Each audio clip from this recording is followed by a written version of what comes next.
कहीं दूर एक पहाड़ी के दामन में एक छोटा सा गांव था, जहां का हर शख्स एक कदीम रवायत पर यकीन रखता था।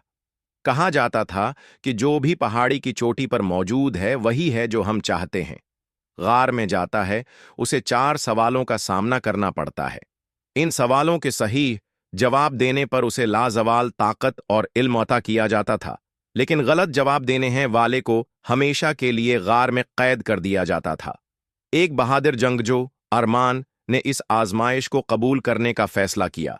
वो मजबूत, ज़हीन और अपनी किस्मत पर यकीन है रखने वाला शख्स था। लोग उसे रोकने की कोशिश करते रहे, लेकिन वो तैयार था। गार के दरवाजे पर पहुंचते ही एक भारी आवाज गूंजी, अरमान, अगर तुम तैयार हो तो आगे बढ़ो, लेकिन याद रखो ये सवाल तुम्हारे ईमान, हौसले और अक्ल का इम्तिहान होंगे। अरमान ने एक गहरी सांस ली और गार में दाखिल हुआ। पहला सवाल, एक जंगजू की हिम्मत किस चीज से मुतासिर होती है? सबसे बड़ी ताकत क्या है?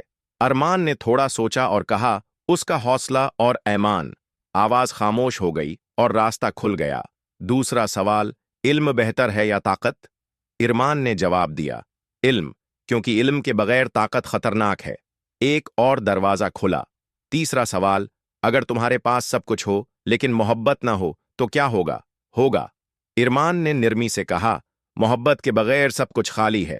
मोहब्बत इंसान को इंसानियत सिखाती है। एक रोशनी चमकी और वो अगले हिस्से में पहुंच गया। चौथा सवाल, तुम्हारा सबसे बड़ा खौफ क्या है? अरमान रख गया। ये सवाल सबसे ज्यादा मुश्किल था।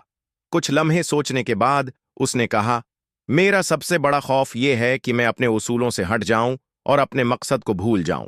एक लम्हे के लिए गार मुकम्मल खामोश हो गया और फिर एक हल्की हंसी गूंजी, तुमने अपने हौसले, अक्ल और दिल से ये आजमाइश पास कर ली है अरमान।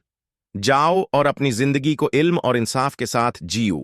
गार की दीवारों से सोने जैसी रोशनी निकली और अरमान को इल्म और ताकत का खजाना मिला। वो गांव वापस आया, लेकिन गुरूर के बजाय आजजी और हिकमत के साथ। ये कहानी आज भी गांव के बच्चे सुनते हैं और समझते हैं कि ताकत से ज्यादा अहम इल्म, मोहब्बत और उसूलों पर कायम रहना है।